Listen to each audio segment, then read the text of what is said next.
అందరికీ praise the lord.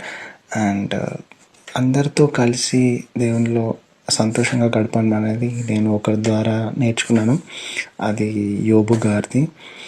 ఆయన introduction చూడండి ఒకసారి.